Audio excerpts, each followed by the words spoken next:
pour ça qu'un moine vient sur le mont Athos pour vivre au mont Athos, pour vivre l'expérience de Dieu qui est décrite dans la Philokalie. Philokalie, en grec, ça veut dire l'amour de la beauté. La Philokalie, l'amour de la beauté des pères qui pratiquent la vigilance de l'esprit. Donc c'est le manifeste un peu de la spiritualité hésychaste. Quand on parle de spiritualité hésychaste, ça veut dire spiritualité orthodoxe en fait. Donc c'est un livre qui a été publié à Venise en 1782, de manière un peu symbolique. Vous voyez, 7 ans avant la Révolution française, a commencé un mouvement de renouveau, une véritable révolution dans le monde orthodoxe, qui était de retour au Père de l'Église et à la pratique de la prière. Donc c'est une anthologie qui va avec des auteurs qui vont du IVe siècle jusqu'au XIVe siècle. Et environ un tiers, donc il y a environ 1200 pages, environ un tiers des auteurs qui sont dans la Philokalie sont des moines qui ont vécu au mont Athos au XIVe siècle, qui est la période la plus brillante de l'histoire du mont Athos.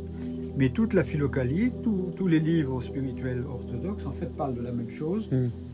Comment l'homme peut parvenir à l'union avec Dieu, la contemplation de Dieu, par la vie ascétique et la prière. Donc, quand on parle de Philokalie, le mouvement Philokalie, quand on parle de hésychasme, en fait, c'est des synonymes qui veulent dire orthodoxie. Il n'y a pas autre chose. Et donc, 10 ans après l'édition de la Philokalie, il y a eu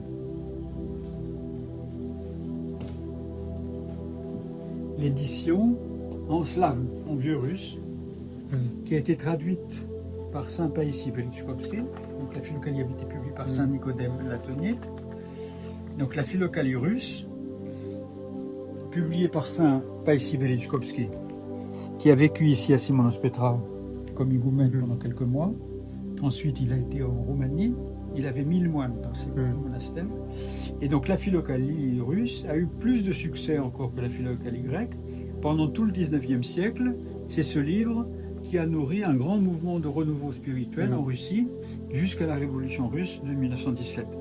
Donc, pour les gens qui connaissent les récits du pèlerin russe, le pèlerin russe, dans sa musette, il avait ce livre-là, de la Philokalie en slavon.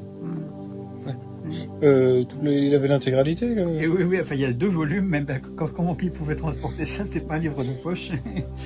Mais il n'y avait pas d'autre édition. Et il y a eu une édition en russe à la fin du 19e siècle. Mais le pèlerin russe, il lisait la Philokalie en slavon. Et donc la Philokalie en grec, elle est en grec ancien. Donc c'est un grec assez difficile et puis les textes sont assez difficiles. On ne peut pas dire que c'est le livre le plus lu, mais c'est le livre le plus important, le plus significatif dans l'orthodoxe. Il y a d'autres livres. Dans la Philokalie, par exemple, il n'y a pas Saint Isaac le Syrien, ou il n'y a pas Saint Jean Climac. Il y a d'autres livres qui ne sont pas dans la Philokalie. C'est pas toute la spiritualité orthodoxe, mais je dirais qu'au point de vue théorique, c'est ce qui donne un peu l'idéal de la spiritualité orthodoxe, qui est la prière intérieure. Les grands messages de la Philokalie et des pères de l'Église, c'est que tout ça, tout ce que nous dit l'Évangile, tout ce que nous dit la tradition chrétienne, c'est vrai, c'est possible. C'est une expérience que je peux faire moi aussi, même au XXIe siècle. L'expérience de Dieu. En fait. L'expérience de Dieu, oui.